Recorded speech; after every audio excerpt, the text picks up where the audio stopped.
Good morning, class. My name is Ayla. I'm here to talk to you about what I do and how I got there. I want to be happy.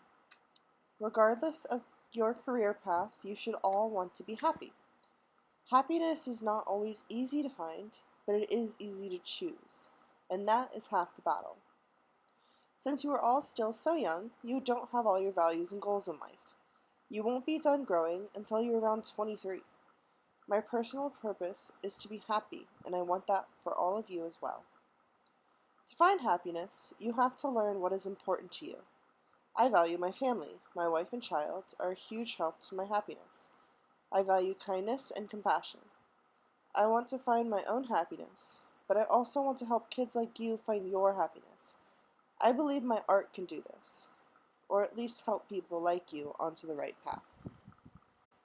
When I was in elementary school, all the way into a couple years of college, I was a model student.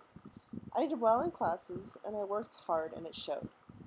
Not everything works out the way you want it to, though. I had to leave my school and return to my parents for a while, but I wasn't done yet. I turned myself around and I kept pushing. I started working with Valencia to get my general degree. This wasn't something I was eager to do, but I thought it was important to finish a degree. It was important that I didn't just give up. At my first school, I paid using loans and grants. I also got a nice scholarship from the school itself. At Valencia, I budgeted and paid out of pocket. I managed almost completely by myself. The only other person I counted on was my wife. I wouldn't have made it anywhere without her, which is why I urge you all to build strong relationships with people you are absolutely certain you can trust. After getting my general degree was when I really had to buckle down on my art. Being an artist is one thing, but wanting to produce your own content is a whole other thing. I have to be self-disciplined and ready to work long hours on my art and animation. The first step is to have an idea. Create, create, create. Create characters, create worlds, create stories and lessons and friends. The next step is to keep going and follow through. Once you've got your idea and you've created your characters, it's time to map out a story. What I'm showing you now is work from one of my creations called Spirits Oath. In this episode, called Sister May I, we learn more about two of the characters, Gammon and his sister Snow. Gammon is autistic and processes things differently than you and I.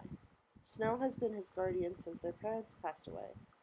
In this small conversation I have for you, Gammon is having trouble understanding what happened to his parents. This is some scary stuff to process and can be really close to home for some people. I wrote this scene not only to help people watching understand these characters more, but to help people who may have lost someone close to them. If you're interested in doing art and animation like me, there are many skills you should learn. Practice time management, self-discipline, and self-motivation. And practice your writing as much as your art. I learned this later than I should have. You all are in middle school, so you have more time than me.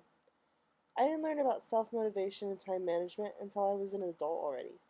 I interviewed a freelance artist who told me how important these things were, and I listened carefully. So I hope you'll do the same. I also learned that art is subjective. I don't mean in the sense of beauty is in the eye of the beholder, which it is. I mean that what you may see as art can change or grow over time. You may see your lunch tray as a bunch of random pieces of food on a plate, but a chef or someone may see that as art.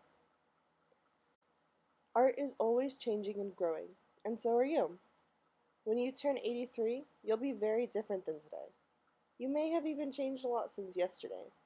But no matter how much you change, how much you grow, I hope you remember your happiness is what really matters.